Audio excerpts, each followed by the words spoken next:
we pull our panels out, right, when we have a workshop. We have a workshop every week.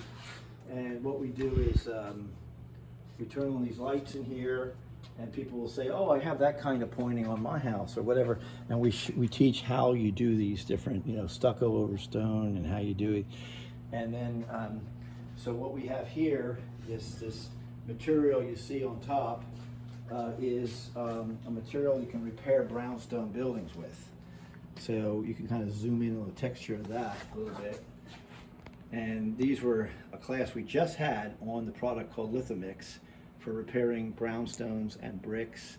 Any masonry that's damaged, you can take up the material loss with this stuff that I import from France called Lithomix. So here's a really good example of, I'd like to show this one.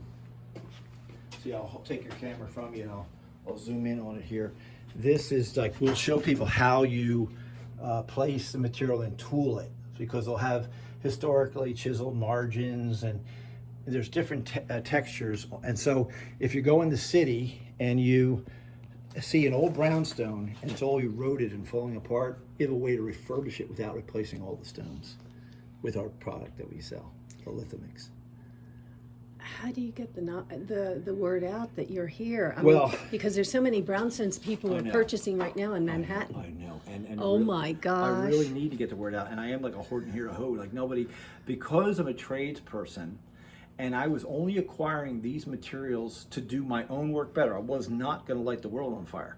Then when we got all of a sudden, St. Pat's or supplied all the material for University of Virginia's Rotunda Dome, the plaster, the mortar. We're sending it to Parliament Building in Ottawa now, and all these incredible iconic buildings. It's just by word of mouth from conservators and people, professionals. But all these people who restore the brownstones really, and many times, are using what looks like a brownstone colored material, but it's colored cement. And so if the breathability is not quite right, a thin layer of frost can get trapped behind a beautiful cement patch. It looks like the brownstone, but when that frost, like your ice cube trays, when the frost is back behind the patch and it expands, it pushes the patch. So who do you collaborate with in order to have the truth come out? Well, that's the point, is that you're talking to a guy who has a lot of words to say and has some scientific things to say, and it's all been organically understood over time that I've absorbed all this and can spill it back out. But truthfully, I was a tradesperson and still am at heart first. So then I solved my own problem. I've been in business 37 years. 20 years ago, I started importing lime. So I solved my problem for my guys. We kept using it. We were casually filling orders. I was not a distributor or knew anything about distribution or being a retail sales, anything. Then we started Limeworks. It's gotten a life of its own. And now we're faced with, well, how do you get the word out? I don't know. I went to trade school. I'm a mason. You know what I'm saying? Like, you get the word out through social media or that's what we think, Are you in touch with the National Trust for Historic Preservation? Sure. They I would think they would be strong supporters. So National Trust for Historic Preservation, the National Park Service, AIA. Okay, so yes, we are advertising in the APT, the Association for Preservation Technology, the AIA. We do lunch and learns for architects. We're doing a lot of these product overviews, Zoom, like a webinar type things now. I have some marketing people that you have an Instagram, I'm sure. Yeah, they have an social media and all that. So we're trying, but a lot of the technology is not my forte. So I have people that do that. And like I say, interestingly, there's some very authentic means and methods and materials, and then waters get muddied by people who have an agenda that might not be, like for one agenda, like for instance, one time I was at the Green Build, the USGBC out in Oregon, and there were two booths at the Green Build thing. One was think concrete, think green. Another one was think vinyl, had vinyl siding, think green. Oh my gosh. People walk by and if you load them up with a bunch of crap and got a great sales force behind and all kinds of facts, sometimes people just fall for it. So here, even though we might be having the genuine article in many instances, you know, very, very cutting edge, the stuff you should have. Well, right? that's what I'm hoping these videos will do. Yeah, I hope so. But, you know, to those who have ears to hear and can decipher and turn over every stone and not be just satisfied to hear the first thing that comes down the pike and ask questions. And a lot of times you keep asking people questions, if they sort of like disappear and they don't want to answer, you know, something's funny. What about the realtors? Yeah, I've done lectures for the home builders, or not, yeah, home builders association, but also the home inspectors. They'll inspect homes, and will then tell the they should be good potential buyer people to recommend that you have a problem. This has been restored wrong or whatever. We've tried everything. People have to want to do it. And you know, too. the other thing is here's the flip side of the whole thing. 20 years ago, it took me 2 years to use a ship container of the lime from France that I make mortars and plasters, because it was for my own use and whoever wanted it, but I was for my own use really. It took me 2 years to use up that material. We do 2 ship containers a month now. That's wonderful. So it's not like the word hasn't gotten out. No, it's wonderful. It is getting out. Yeah, okay, it is getting out. And it's also not to say that no one else could, like, that you only have to buy lime from me. I'm the only one who knows. I'm saying that there's a lot of people who are just not conscientiously. They'll see there's a market to sell something, and they'll jump on that bandwagon, and they may not know the intricacies or really care. And so that's the point, is as crafts people, there's a reason we do things and we care and we like to hang out. Matter of fact, we endorse other people who also, you know, will supply material that we think highly of. And masons. There's a lot of masons who you could call in my region here my competitors. But I love their masonry work. I'm in love with it. You know, people tell me, oh, we're getting another price from so-and-so. I'll say, oh, he's great, mason. You know, that's a good price. You know, if they say, oh, we're getting a price from somebody else, I'm like, these guys are hacks. You know, I'm thinking that, you know, so you got to weave through all the mumbo jumbo to get to something that, you know, because really when it boils down to, here's the importance. A lot of people who build alternative buildings are artist types, and they think outside the box. And you can see I'm artist, I have that way. Okay, so we're a little left field. Okay, you can be left field and do the craziest, unconventional, whatever you want. I say inside the house. But your exterior building envelope, that's your roof and your external skin, which is, you know, sheltering the hemp or the straw bale or whatever. It is a nightmare if you have to tear all that off and redo it. So it's very important, do your cuckoo stuff inside, okay? Like, I mean, be traditional in using something tried and true for your outside exterior envelope. What about the passive house movement? I mean, that's been very strong. I've been running across a lot of architects who have, you know, been pushing that. And I think that it can easily be incorporated with hempcrete and using the right lime. I mean, all that can be. Well, all these things can be, but like I say, you know, imagine if you had someone who said, hey, I just invented cards that just run on plain water. Well, not everybody's going to say, we love that idea. Some are going to like, we don't really like that idea, okay? Well, say you invented insulation, hempcrete, and say it's a negative carbon, and you can grow it yourself, and you can make it. You think all the manufacturers of fiberglass are going to say, hey, great, we're going to quit what we're doing. You really got it on a handle on this now, you know? No, there's going to be opposition. There's going to be lobbyists. There's going to be people who don't want to hear this. Right. And even the Portland Cement Association. I don't want them to think I'm an enemy. There's places where, unfortunately, we do need to use it for very strong, high PSI concretes of sorts, for bridges and things like that. But no one's going to want to hear it that, you know, maybe I'll lobbyists and think, no, think concrete, think green, think everything cement, cement, cement, cement. But I want to say that here, the shame of it all really is that, you know, right now we're at that crisis point where we've got to do everything immediately to lower the carbon, because we're at the tipping point, or if we're not passing it, right?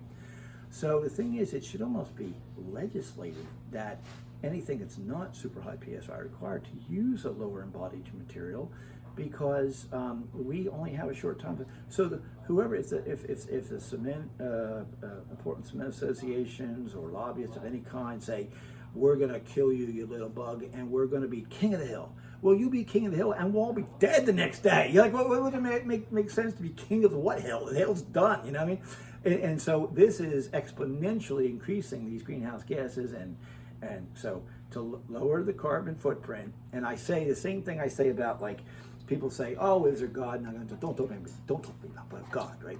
But then you might say, like, hey, just enjoy what like I said, this seems to do the right thing to do. It seems to make sense. Look at the color, look at the beauty of the day. Look at, these things that I think art is an objective. It feeds the spiritual soul in us to do art, okay? People can appreciate that even if they don't want to name the G word, okay? Well, in the same way, there might be people say, there's no global warming, this is all farce. I say, well, you know what? Does it do any harm to pick up your trash, and does it, you wash your recyclable, like Jim Gaffigan would joke, like, my wife tells me to wash your recyclables. I even take a shower in the morning, I gotta wash the cans and stuff, put it in there. So the thing is it's good hygiene and just to go ahead and throw trash away, clean up, not use more than you need, not buy in excess, whether you believe in global warming or not. So, I say, like, could you imagine if we're in a big garage and the car's running, but we can cut the engine off? You might feel like, how about with COVID? How about all the air cleaned up around the world because of the lack of the fossil fuel burning? Emissions. Yeah. So, and we all felt better, even if there's no global warming. Well, but my gosh, I can breathe, So there's so many reasons to do this. Even if you don't believe in global warming, just use a lower embodied material. The cement, the other thing, as a tradesperson, Portland cements force you to hurry because you have 2-hour initial set time. You got to work, right? Lime has a slow set, and it gives you more creative license to be artistic and enjoy yourself. And you can have joy in your work. Cement, anybody, you see these crews that are working like crazy, banging their head against the wall, the cement's pushing them to hurry. So when we go see these sleepy villages in France and have all, color wash buildings and little, cobblestone streets, and, they're all historically built, and it's almost like a village lost in time. You got to kind of tell them, hey, guess what? The war's over. We won, because they, they're just so removed from modern stuff.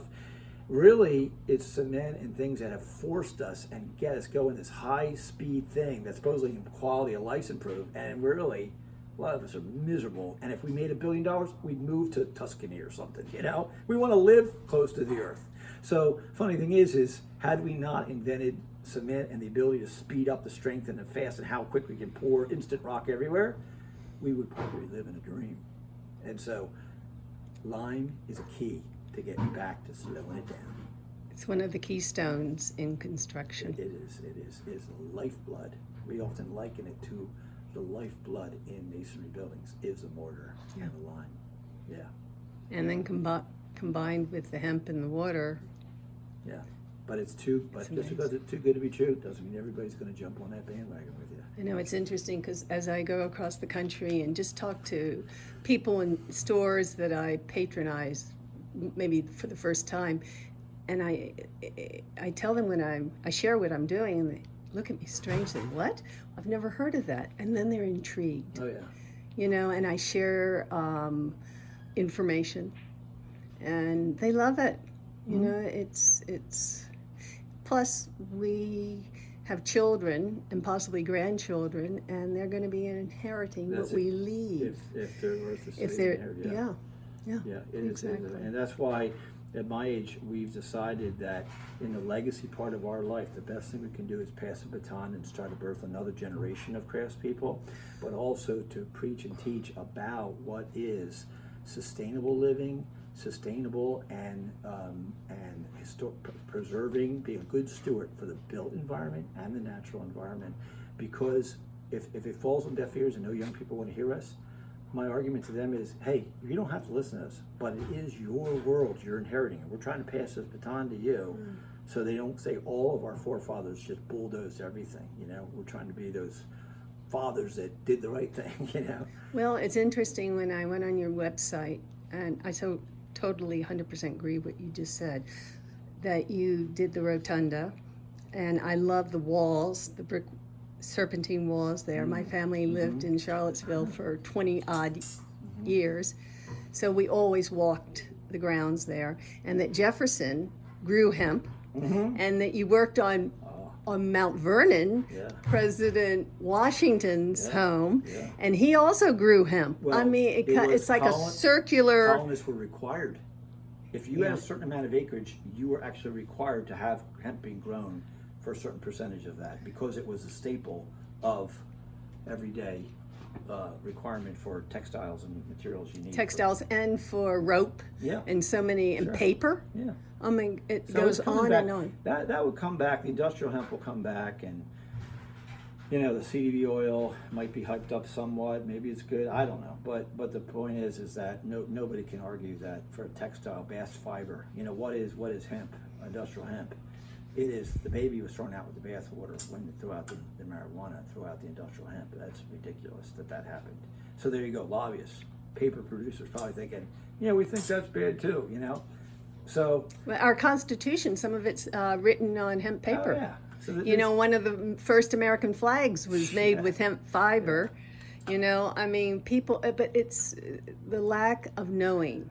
And so they can't relate until the dots are put in place. So that's what you're doing. Thanks for your little documentary here.